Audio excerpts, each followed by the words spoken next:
ট্রাম্পের যে ইদানিং যে ব্যাপারগুলো ওই যে আপনার সেই বোট অ্যাটাক থেকে শুরু করে এখন তিনি বলছেন যে ল্যান্ডেও তিনি অ্যাটাক করবেন। হ্যাঁ, এটা আমার মনে হয় একটা চাল, এবং সেই চালটা দেওয়া হচ্ছে যাতে করে মানে মাদুরের কাছ থেকে উনি কিছু আদায় করতে পারেন।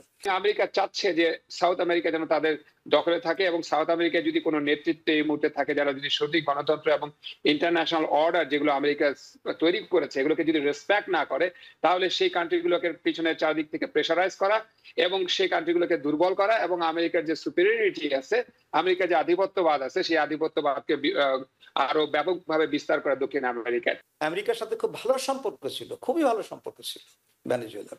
তখন আপনার এই আমেরিকার তেলও সস্তা ছিল, আমেরিকার সবচেয়ে সস্তা ছিল এই আপনার সিডো গ্যাস।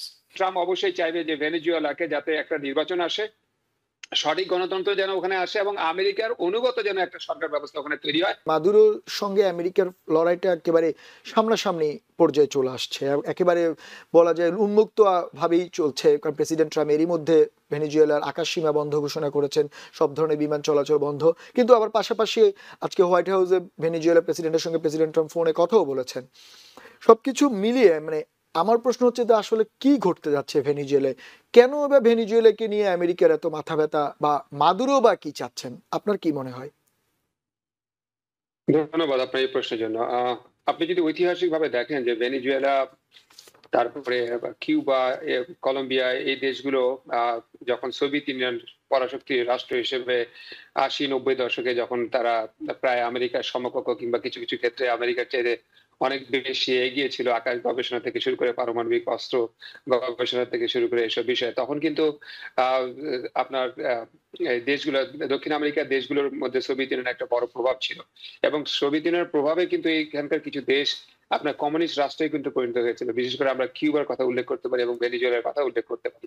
কিউবা এবং ভেনেজুয়েলার একটা অন্যতম গুরুত্বপূর্ণ রোল আছে দক্ষিণ আমেরিকায়। তারা আপনার যে সাম্যবাদী আন্দোলনকে গড়ে তোলা, এবং দীর্ঘদিন ধরে এর পূর্বে যে আমেরিকার একটা আধিপত্যবাদ সাউথ আমেরিকায় ছিল তার মধ্যে একটা অ্যান্টি শক্তি হিসেবে গড়ে তোলা, এবং সাকসেসফুলি এটাকে তারা ওভারকামও করতে পেরেছিল, বিশেষ করে ফিদেল কাস্ট্রোর নেতৃত্বে, চে গুয়েভারার নেতৃত্বে। এবং ভেনেজুয়েলা এই দেশগুলো কিন্তু তখন সম্মিলিতভাবে তা আমেরিকা পরাশক্তিকে চ্যালেঞ্জ করার জন্য তারা একটা অবস্থান নিয়েছিল, এবং একটা সময় সাকসেসফুলও হয়েছিল। কিন্তু তারপরে যখন সোভিয়েত ইউনিয়নের পতন ঘটে, এরপর থেকে কিন্তু এই রাষ্ট্রগুলোকে মানে পরাশক্তি কোনো সাপোর্ট দেওয়ার মতো থাকে না। সোভিয়েত ইউনিয়ন দুর্বল হয়ে যায় অর্থনৈতিকভাবে এবং সামরিকভাবেও ৯০ দশকের শুরুতে সোভিয়েত ইউনিয়নের পতনের পর, এবং যার ফলে ওদের ওয়ার্ল্ডে আমেরিকার এগেনস্টে প্রতিরোধ গড়ে তোলার মতো আন্তর্জাতিক কোনো বন্ধু তাদের থাকলো না। যা না থাকার কারণে আমেরিকা যখন এই সুযোগটা, আমেরিকা কিন্তু এই অ্যাডভান্টেজটা আমেরিকা নিল। আমেরিকা তখন কি করলো, এই কমিউনিস্ট রাষ্ট্রগুলো, একটা সময় আপনি জন এফ কেনেডির সময়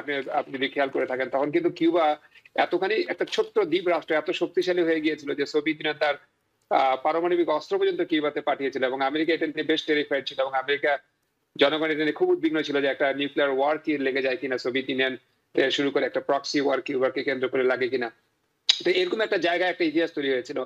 এবং শুধু তাই না, আপনার যে ড্রাগের যে নার্কো টেররিস্ট যারা আছে, যারা দক্ষিণ আমেরিকা, কলম্বিয়া, ভেনেজুয়েলার মতো দেশ থেকে তারা কিন্তু বিলিয়নস এন্ড বিলিয়নস অফ ডলারের কিন্তু আপনার এই কোকেন, হেরোইন কিংবা অন্যান্য আপনার মারিওয়ানা, এগুলো কিন্তু আমেরিকাতে তারা পাঠাতো দীর্ঘদিন ধরে, এবং এটা বিশাল অঙ্কের টাকার একটা ব্যবসা এখানে সিন্ডিকেট ছিল, যেগুলো দক্ষিণ আমেরিকারা উত্তর আমেরিকার মধ্যে এসব পাঠিয়ে কিন্তু অনেক অর্থ তারা আর্ন করতো।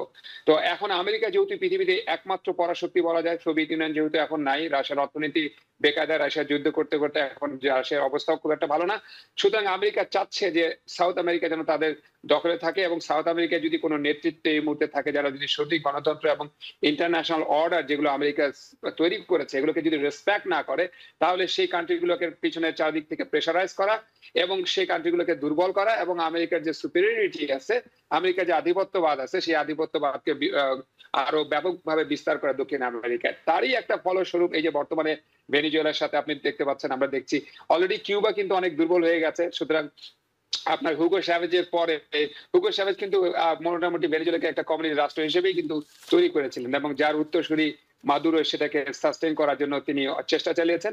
কিন্তু আমেরিকা অবশ্যই চাইবে না যে সেখানে তার কমিউনিস্ট মতাদর্শের কোনো সরকার প্রধান থাকুক এবং একটা রাষ্ট্র মানে কমিউনিস্ট আইডিওলজিতে চলুক। আমেরিকা চাইবে সেখানে পুঁজিবাদ কায়েম করা, ফ্রি মার্কেট ইকোনমি কায়েম করা, এবং আমেরিকার যে পলিসি এবং নীতি আছে সেগুলোকে কায়েম করে, যাতে আমেরিকার স্বার্থ ওখানে উদ্ধার হয়। এবং ভেনিজুয়েলা যেহেতু আমেরিকার মাদুরো যেহেতু আমেরিকার বিরুদ্ধাচরণ করে আসছে এবং একটা বিতর্কিত ইলেকশনের মাধ্যমে যিনি ক্ষমতায় আছেন, ওখানে আপনি যেটা সঠিকভাবে বলেছেন যে সেখানে একটা ইন্টারনাল কনফ্লিক্ট আছে নিজেদের দেশে, গণতন্ত্র নিয়ে ওখানে ব্যাপক একটা আন্দোলন আছে, গণতন্ত্রের একটা অগ্রগামী একজন ব্যক্তিকে নোবেল পুরস্কার দেওয়া হলে হয়তো ট্রাম্পের ওটা খারাপও লাগতে পারে, যেটা আপনি ইন্ডিকেট করলেন।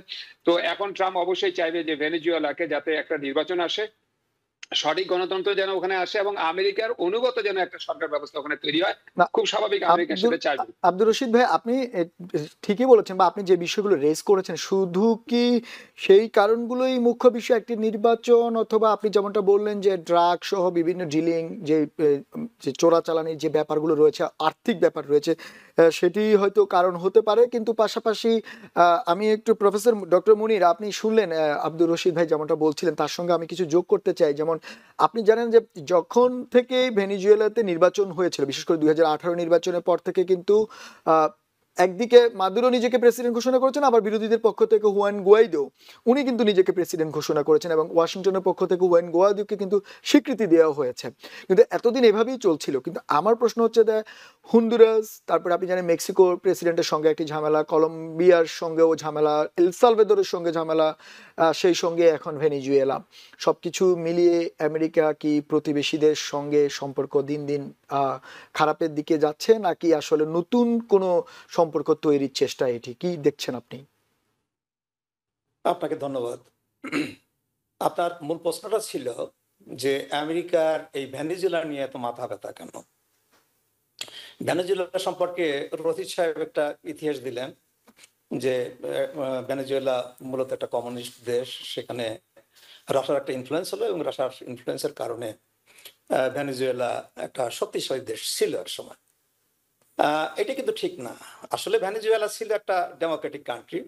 আপনার 70s 80s এবং পার্ট অফ 90s আপনার হিগো চাভেজ ক্ষমতা আসার আগ পর্যন্ত আপনার ভেনেজুয়েলা মানে দক্ষিণ আমেরিকা একটা ধনী দেশ ছিল, এবং সে ধনী দেশ হওয়ার পিছনে কারণটা তাদের তেল।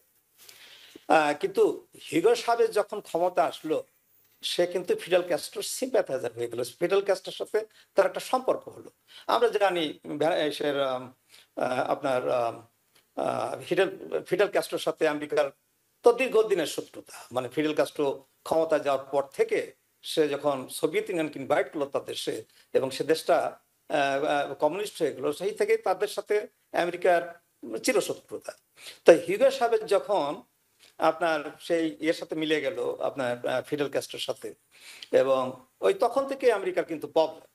আমি 80s 90s আমি দেখেছি যে আমেরিকায় আপনার ভেনেজুয়েলার তেল কিন্তু যেখানে সেখানে পাওয়া যেত। এই যে সিটকো যে গ্যাস স্টেশনগুলো, এগুলো মাঝে কিন্তু ছিল না। আপনার 80s প্রায় প্রতি জায়গায় ওই সিটকো গ্যাস স্টেশন পাওয়া যেত, কারণ এগুলো হলো ভেনেজুয়েলান তেল। তখন কিন্তু ভেনেজুয়েলা যখন আমেরিকার সাথে খুব ভালো সম্পর্ক ছিল, খুবই ভালো সম্পর্ক ছিল ভেনেজুয়েলার, তখন আপনার এই আমেরিকার তেলও সস্তা ছিল, আমেরিকার সবচেয়ে সস্তা ছিল এই আপনার সিডকো গ্যাস। যেটা আমি বললাম যে হিগো চাভেজের সাথে আমেরিকার যে প্রবলেমটা, সেই প্রবলেমের কারণে আসলে ভেনেজুয়েলার ডেমোক্রেসির ব্যাপারে যে আমেরিকার খুব একটা মাথা ব্যথা আমার মনে হয় না। এটা ঠিক ব্যক্তিগত, যেহেতু হিগো চাভেজের ভালো সম্পর্ক হলো ফিডেল ক্যাস্ট্রোর সাথে, এবং এই যে মাদুরো কিন্তু আপনার হিগো চাভেজের পটিজে, মানে সে কিন্তু তার মানে নাম্বার ওয়ান, আপনি ডান হাত বলেন, বাম হাত বলেন, বা ডিপুটি বলেন, সেটা ছিল। এবং তার যে একই ধারাবাহিকতা উনি মেনটেন করে যাচ্ছেন। মারা গেছে অনেক আগে, কিন্তু তার হ্যাঁ। লয়ালটি থেকে কিন্তু চেঞ্জ হয়নি। মাদুরো কিন্তু এখনো খুবই লয়াল সেই ব্যক্তিটার উপর, যার ফলে আমেরিকা তাকে সহ্য করতে পারে না। এটার বাইরে আমি কোনো কারণ দেখি না। হ্যাঁ, আপনি যদি বলেন যে ডেমোক্রেসি মানে ভেনেজুয়েলার ডেমোক্রেসির নেচারটা কেমন, হ্যাঁ ওখানে আপনি বলতে পারেন যে হিগো চাভেজ ডেমোক্র্যাট না বলে তাকে আপনি ডিক্টেটর বলতে পারেন। মাদুরো সেই একই তারিখ পন্থাসে অবলম্বন করেছে। কাজে ভেনেজুয়েলার যে ইলেকশন, এই ইলেকশনটা ফেয়ার হয় না। হয়তো ইলেকশন ফেয়ার হলে মাদুরো কখনো প্রেসিডেন্ট হতে পারতো না। হ্যাঁ, তো এইটা হচ্ছে কারণ। কিন্তু ট্রাম্পের যে ইদানিং যে ব্যাপারগুলো, যে আপনার সেই বোট অ্যাটাক থেকে শুরু করে এখন তিনি বলছেন যে ল্যান্ডেও তিনি অ্যাটাক করবেন, হ্যাঁ, এটা আমার মনে হয় একটা চাল, এবং সেই চালটা দেওয়া হচ্ছে যাতে করে মানে মাদুরোর কাছ থেকে উনি কিছু আদায় করতে পারেন।